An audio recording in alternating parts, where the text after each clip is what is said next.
I was way up north in Alaska with very shitty internet connectivity.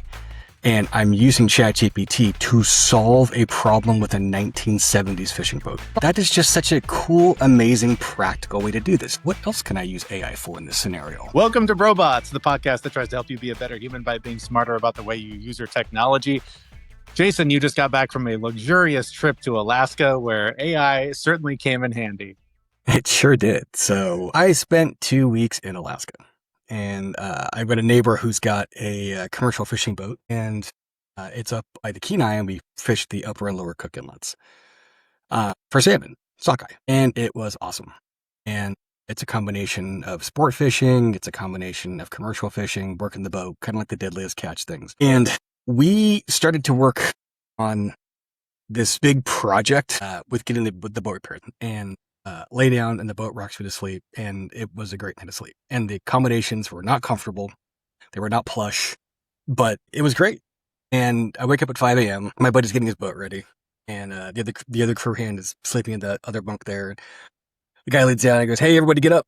Time to go. We got to start getting things ready." So we're like, okay. We wake up and we go outside.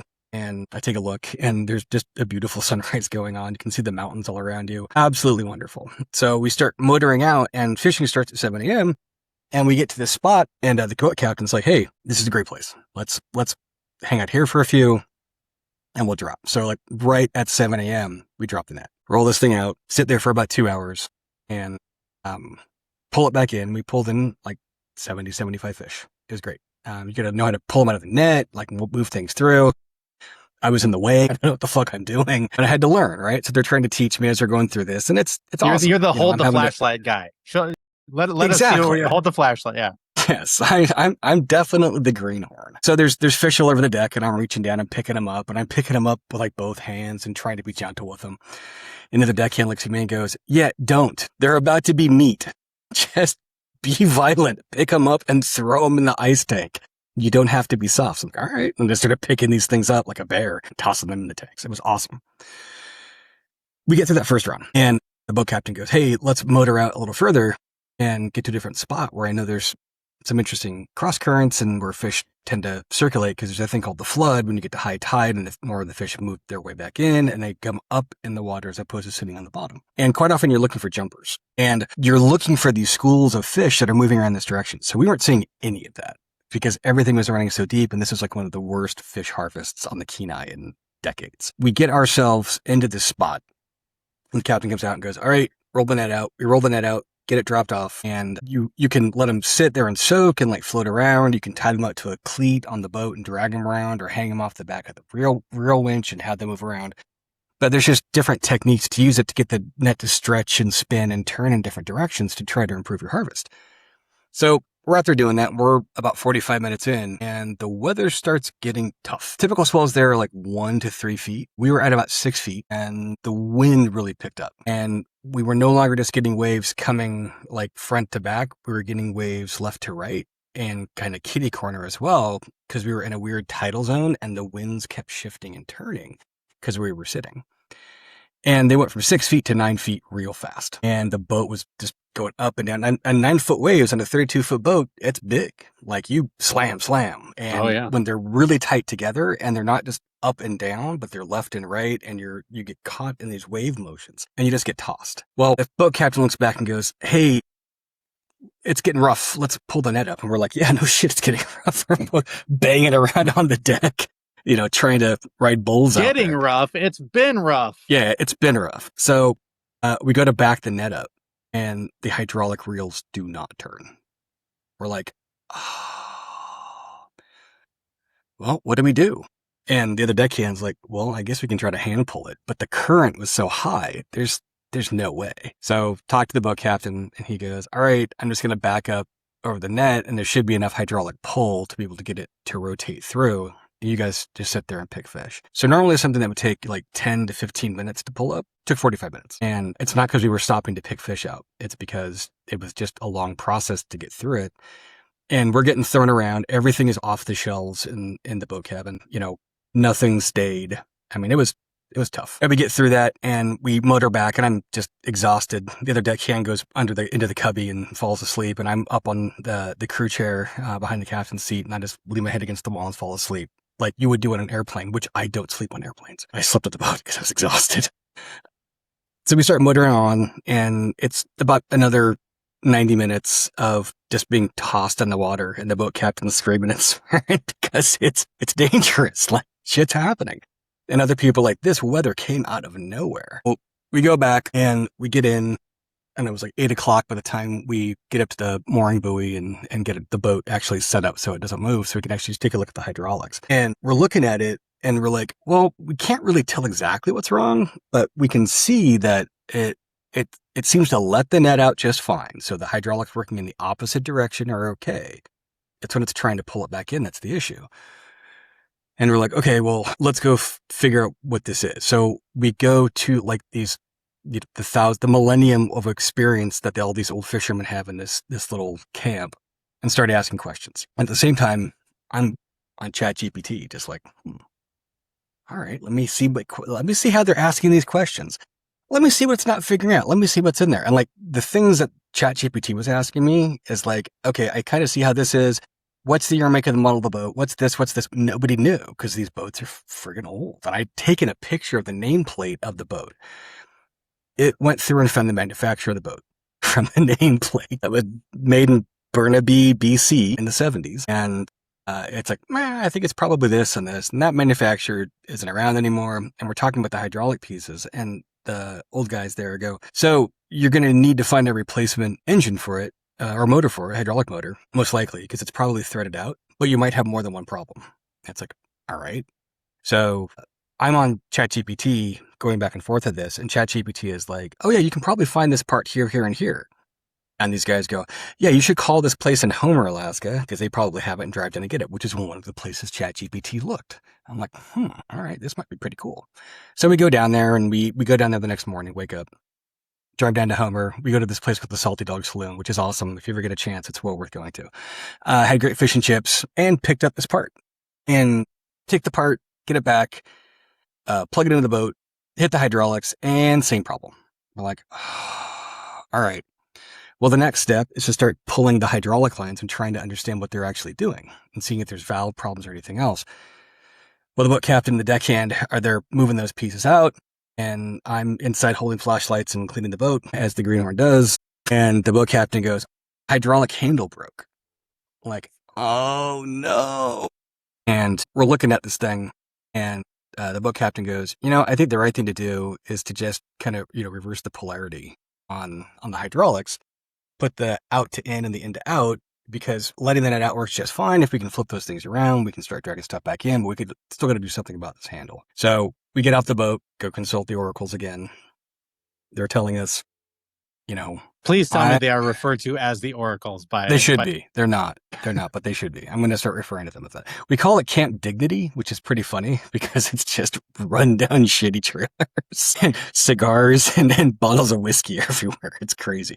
But we start going through and talking to these folks, and I'm at the same time doing the same thing. Like I'm on ChatGPT asking these questions, and the oracles are coming back and saying things like, yeah, I'm not sure if you can do that because the braking system and the hydraulics, the way these things are built, sometimes there's interlocking linkage inside of them and you can't change the polarity for certain runs because of the way it circles itself back to the system. And some of them are like, well, no, it's before all that stuff was made because all that stuff was made in the 80s, and nobody has a definitive answer because there's no manuals for any of this shit online because all these things aren't made anymore. They haven't been made for 25 plus years.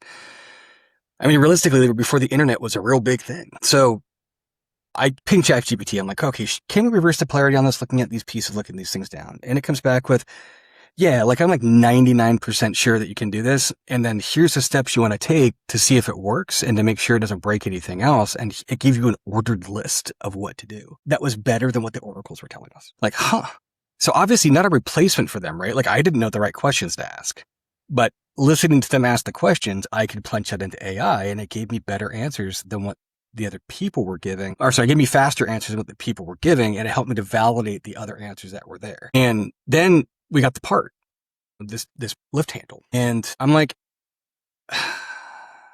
nobody knows where to find one of these lift handles. I bet if I take a picture of it and tell it what's going on, I bet it's helpful. So I get the handle and I take pictures, and I am going to share those. Here is the first picture that I showed it. And then here is the second picture. The same thing, slightly different angles. Here is the third, a slightly different angle. Here is the fourth, a slightly different angle. Not too much information there. Yeah. It told me, it could read the serial numbers that I couldn't read very well when I'm trying to look at it in light. And I'm looking at the picture right now, and I can kind of see it. It went through and it analyzed what was broken. And if you look, you can see, the parts up top are clearly cracked and not working right. Parts of it are rusted through. Oh, there's a beautiful picture of Lovely of the moon, believe it or not. And then it asked me to take pictures of the mounting spots. And here's the mounting spot where it broke. That's all I really gave it, and a couple of different angles on it. And it came back and it told us the part number that it thought it was, who the manufacturer was, and it started searching inventory globally of if there's any of these parts available. Hint, there's not. It says you can go to a boat salvage yard and try to find them, or you can take these other existing parts that are manufactured in mass and you can try to modify one of them and use them as a replacement. And here are the welders that are close by you that can do it for you. And how many people at this point are like, fuck it, it's broken, like game over. There's nothing I can do. Nobody said that. Everybody, remember, these are fishermen that have been doing this for decades. So you're always solving problems. You're always fixing things. You're always moving through those cycles. So nobody said that at all. Everyone was convinced we can figure out a way to solve this problem. What this thing did was confirm the break on it, how those pieces would work, how to get those pieces fixed, what parts to go and pick up, and how to go and do those things. All things that these guys probably would have come to on their own. It just would have taken them significantly more time, and it would have been done by committee. And, ultimately speaking, we went through, we didn't find our place in handle. We didn't have to. The boat captain went through and used some different epoxy steel resin to go through and kind of rebuild it, clean things back up, because we knew we weren't really going to have enough time to get this thing bought and refabbed and everything else before we had to go back out. So we take it, put it on the boat, flip the hydraulic lines, and boom, everything's working. It's like, all right, this is awesome. So we went out and did some sport fishing the next day. Then the next morning, or that evening, we went out and camped again in the boat and rocked back and forth and had a decent day of commercial fishing on Thursday. Didn't pull a ton in, but, again, worst sockeye season in a long time. Sure. But yeah, I was way up north in Alaska with very shitty internet connectivity. And I'm using ChatGPT to solve a problem with a 1970s fishing boat.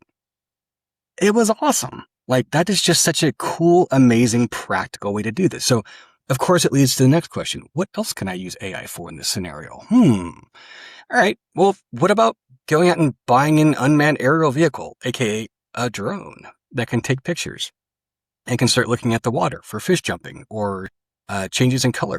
Looks like there's a school of fish. And I start looking at all this stuff, and everyone's like, nah, that's going to be hundreds of thousands of dollars. I'm like, nah, I don't think so. I think they're like 10, 15 grand.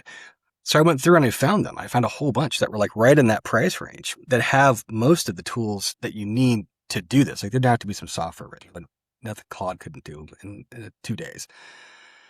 And everyone's like, this is awesome. They're like, we used to have an airplane that would fly around and do that for us, but then they stopped letting us do it about 20 years ago. I'm like, oh, hang on.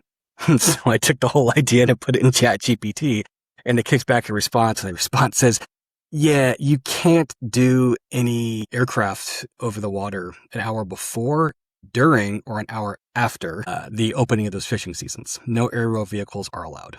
I don't know why. I didn't look into it, but it is an Alaska regulation. Probably because it was too easy for them to find fish and take them out.